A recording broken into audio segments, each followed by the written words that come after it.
Halo, assalamualaikum warahmatullahi wabarakatuh. Selamat datang kembali di Haryana Official. Mbak semuanya, gimana kabarnya nih hari? Semoga sampai semuanya sehat selalu di perantauan, amin. Semoga mbak-mbak semuanya terhindar dari mara bahaya, amin ya robbal alamin. Kita doakan dari tanah air, moga-moga sampai semuanya sehat selalu neng perantauan, sukses selalu.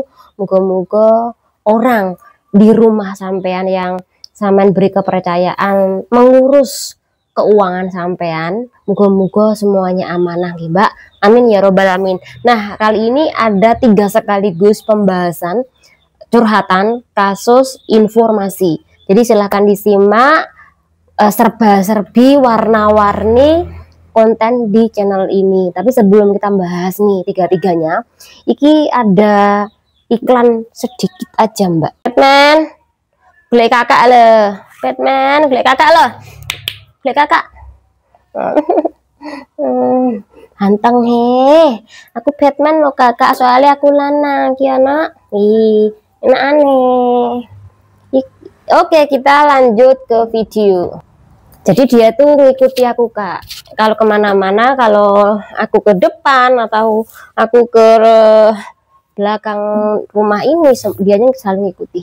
Oke kan kawan-kawan semuanya, kita langsung aja informasi ya. Jadi informasi ini dari Makau.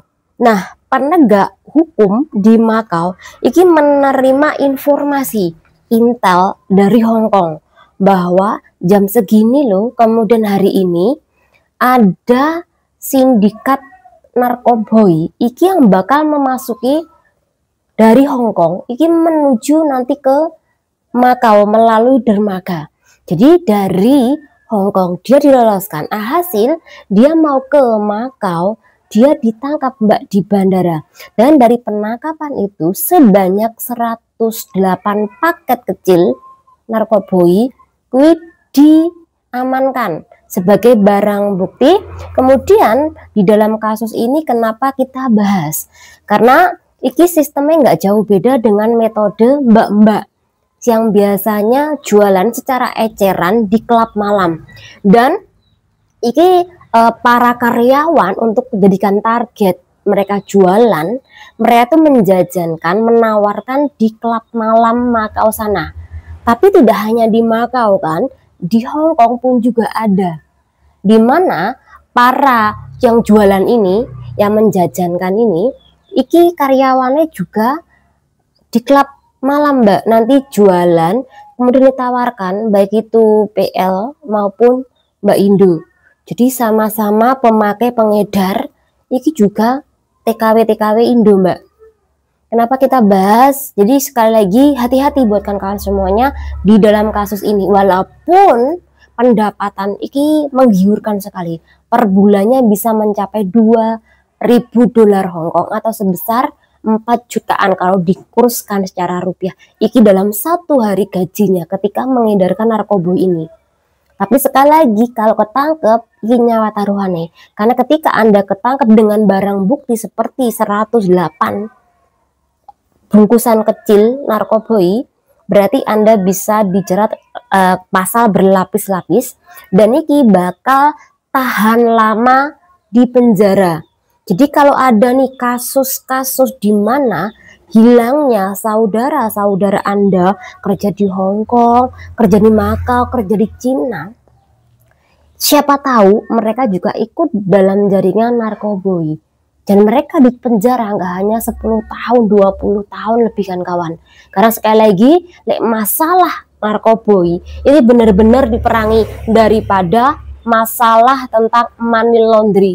Jadi sekali lagi, sampean OS, hati-hati kalau jualan narkoboy kan kawan. Please tak sarankan buat sampean semuanya, kalau bisa untuk dihindari saja ya. Oke, kita bakal membahas iki informasi yang kedua. Jadi Rabu malam semalam ya, ada sebuah berita yang menggegerkan di Perpus daerah Koswebe. Kalau mbak-mbak yang biasanya libur di Koswebe kemudian memang nggak ada temen, atau mungkin kalau libur di taman kondisi ini panas banget, mbak-mbak kan mesti mencari alternatif kan, selain untuk shopping. Kemudian mbak-mbak juga memilih untuk baca buku di perpus daerah Kos WB. Nah, malam Rebo iki ada sebuah kejadian kan kawan, di mana pelajar laki-laki umur 16 tahun iki tiba-tiba jatuh kan kawan dari sampingnya lift. Dia iki mau menuju eskalator, tapi dia itu jatuh ke bawah. Nah, ketika jatuh di bawah itu dilihat oleh salah satu staf dari perpustakaan sana. Akhirnya mengetahui kejadian seperti ini, staf dari perpustakaan kuwi langsung telepon polisi. Alhasil polisi datang bersama ambulan. Barulah itu dibawa ke rumah sakit daerah Rutonce. Jadi Rutonce ini daerah yang dekatnya juga area Kos WB kan kawan. Nah, di dalam perjalanan iki si anak laki-laki iki wes pingsan kan kawan. Wes pingsan, tapi ketika sampai di rumah sakit iki wes meninggal dunia. Kenapa dibahas? Sekali lagi, kalau kawan-kawan yang biasa nih neng perpus area Kos WB, kui pasti lek sampeyan kui senangane naik eskalator, kalau lihat ke bawah dari atas lantai atas mbak, kemudian lihat ke bawah, kui mesti perasaannya was-was, macam ketakutanan, karena aku sendiri kui pernah berada di posisi seperti itu, mau ke bawah ke lobby, kemudian naik eskalator daripada berdesakan naik lift. Naik eskalator, nanti kalau lihat ke bawah ini jangan mengerikan sekali karena tidak ada pengawan kan kawan. Jadi tidak ada pengaman atau mungkin semacam sekat-sekat dinding untuk menahan jika terjatuh atau jika ada orang yang sampai bunir. Nah, setelah polisi melakukan pemeriksaan, iki katane memang ada catatan permasalahan tentang keluarganya si laki-laki ini atau pelajar ini, dan juga ada permasalahan tentang keuangan. Jadi ada dua kan kawan. Nah, jika kan kawan mengetahui teman kita nih yang dimana wis pusing masalah utang, kemudian ditambah lagi bojone ning Indo rewel banget sampai stres kayak kasus si mbak kemarin hampir gendeng, untungnya nggak gila. Perkarane suami yang minta duit aja setiap telepon.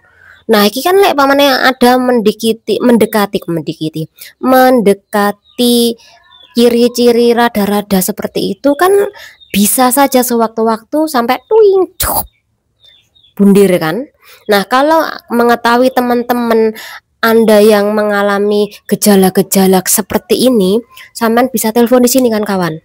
Jadi melaporkan biar nanti lembaga-lembaga ini biar menyarankan dia bagaimana, kemudian memberikan pendampingan. Ada masalah sama keluarga Anda, ada masalah sama majikan, biar didampingin kawan, diselesaikan.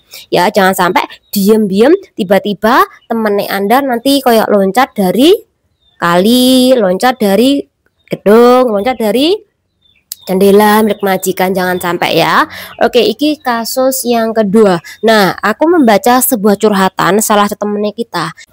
Oke kan kawan, iki pertanyaan yang ketiga, curhatan di temannya sampean. Iki juga masuk ke TikTok nantinya. Jadi Mbak Iki menotis majikan 1 bulan notis lah atau 1 month notice. Tapi sebelum dia menyelesaikan masa-masa notis dia, Mbak Iki keluar di pertengahan jalan. Nah, yang ia tanyakan, apakah nanti di majikannya dia bakal bermasalah apa enggaknya? Jadi kita bakal menjawabnya kan kawan.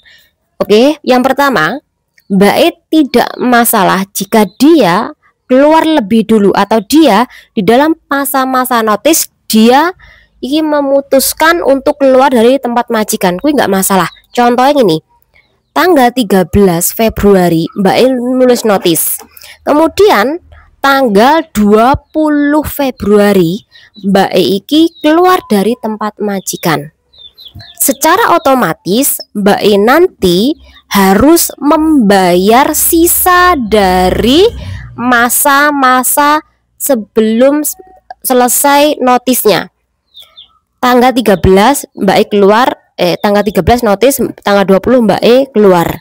Otomatis nanti dari tanggal 20 sampai ke tanggal 13 Maret Mbak E yang membayar gaji kepada majikan atau membayar pemberitahuan semacam dia mengintermit majikan itu hari.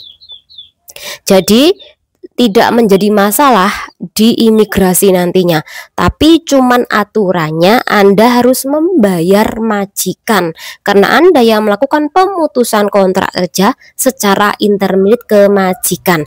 Sama seperti kasus yang dimana majikan menotis Anda, tapi di tengah perjalanan tiba-tiba majikan mengeluarkan Anda. Secara otomatis sisa dari masa-masa notis 1 bulan majikan harus menyelesaikan atau membayar gaji Anda sekalipun Anda tidak bekerja. Kuis menjadi hukum di negara Hong Kong. Tapi kalau sampai sekiranya kurang paham, ini Mbak tulisannya. Semoga dengan adanya kasus ini, pembahasan ini sampean paham. Kalau nggak paham, silakan langsung tanya di TikTok aku atau ke Aji aku, karena ada juga sih yang kemarin yang teman kita menanyakan tentang kasusnya dia. Semoga bermanfaat channel diri. Wassalamualaikum warahmatullahi wabarakatuh. Bye.